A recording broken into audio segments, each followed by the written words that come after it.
So you wanna play Destroyer, huh? Well, do you like big ass hammers, feeling like Thor, doing crazy damage, looking like a badass, one-shotting everything you see, having really long wind-up times, missing some of your skills, getting interrupted while channeling, missing more of your skills, being a living walking meme? Yeah, that went downhill pretty quickly. But it doesn't matter because everyone loves you. The Destroyer is a melee DPS damage dealer that does a huge amount of burst damage. If you can land any of your skills, that is. Now, I have to admit, our friendly hammer wielder definitely has a fun playstyle. You get close to the boss, you stand still channeling one of your many channel based skills, and then you release in order to deal millions of damage. Everyone loves you, and you bask in the glory of being the top DPS in the group as your name is chanted, while you walk away in the sunset without a care in the world.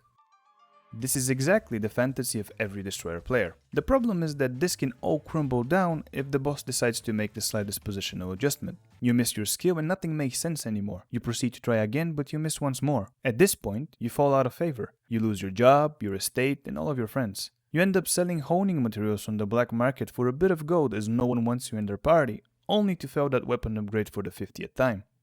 This sucks. No, but seriously, the Destroyer is a bit of a hit or miss class. Figuratively and literally. The best way to describe him is like a melee sork, only instead of a staff you have a half-ton hammer and instead of a massive range you have millimeters to work with. Now, the Destroyer class combines two gameplay gimmicks that we should all be very accustomed to at this point. He has two types of skills, blue and purple, and they act as generators and spenders. When using a blue skill, the Destroyer generates orbs, which are capped at 3 at any given time. The purple skills then spend these orbs, and based on the number of orbs, they get enhanced effects. You can use the purple skills at any time, but the biggest reward is definitely going to be when there are 3 orbs ready. However, there's more to this. The purple skills decided that they like how the blue ones generate things, so they yoinked that mechanic, and in addition to them spending orbs, they also generate gauge themselves. This gauge is the identity ability activator, but I'll touch on this a little bit later. So, based on the information so far, I believe it's not coming as a shock that one of the two class engravings has something to do with the orb generation.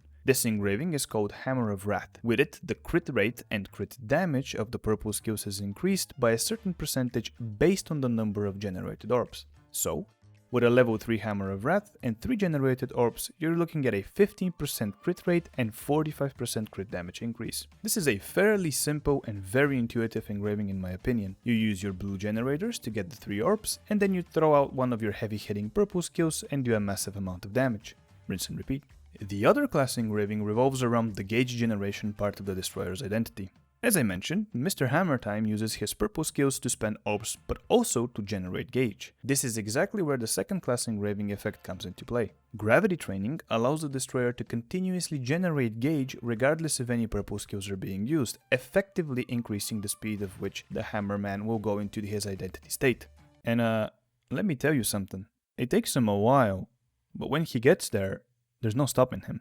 The Destroyer's identity state can be described as being nothing less than the most chattiest, badass, no ifs given, massive cojones stance in the game. Seriously, nothing in Lost Ark even comes close to how epic this identity state is.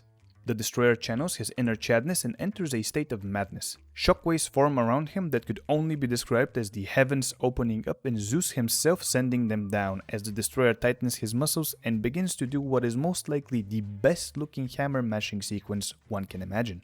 While in identity state, the Destroyer does more and takes less damage while being immune to CC and reduces opponents' damage and attack speed, making them more vulnerable to attacks. During the duration of the stance, the Destroyer cannot use any abilities. Instead, you pretty much hold down right click to do some enhanced auto attacks that do some good numbers. The longer you perform the sequence of attacks, the faster the animation becomes. Effectively, you're playing whack-a-mole if the boss was the mole and there were no holes for it to hide in. The only ability that you can use during this state is the Vortex Gravity one, which is only active during the stance. Normally, you would use this just before the gauge timer runs out for a nice chunk of damage. The Gravity Training engraving also increases the crit rate and overall damage of all auto attacks during the identity state by up to 30% and 20% respectively.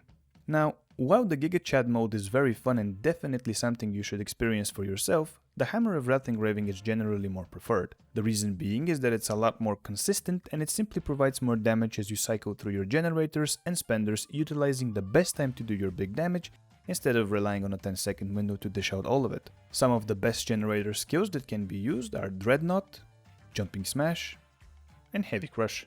A few favorites from the spenders are Perfect Swing, Seismic Hammer, and Earth Eater. When talking about general engravings, the Hammer of Wrath build allows for more freedom when choosing. Grudge or Curse Dough if the 20% damage scares you, and Supercharge are definitely a must, and from there you can go with whatever seems fit. The Gravity Training engraving for the most part uses a set of engravings that work best with it. Again, Grudge or Curse Dough for damage, and then Spirit Absorption to allow for the highest number of auto attacks during the identity state. Also, Barricade and Master Brawler, as they synergize very well with the effects that the Destroyer gets in the bonking stance. Stats wise, both builds will benefit from crit and spec, with Hammer of Wrath having roughly a 75-25 split in favor of crit, while Gravity Training would prefer something closer to a 50-50.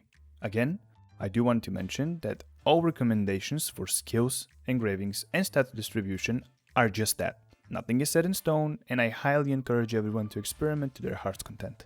And that's all I have for you this time. I hope you enjoyed it, and thank you for watching. Yet again, I'm seeking your viewing attention as I stream on Twitch at twitch.tv/WesWes_OG.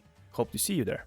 Anyways, I'm out of here, but of course, as usual, I was Wes, and until next time, bye bye!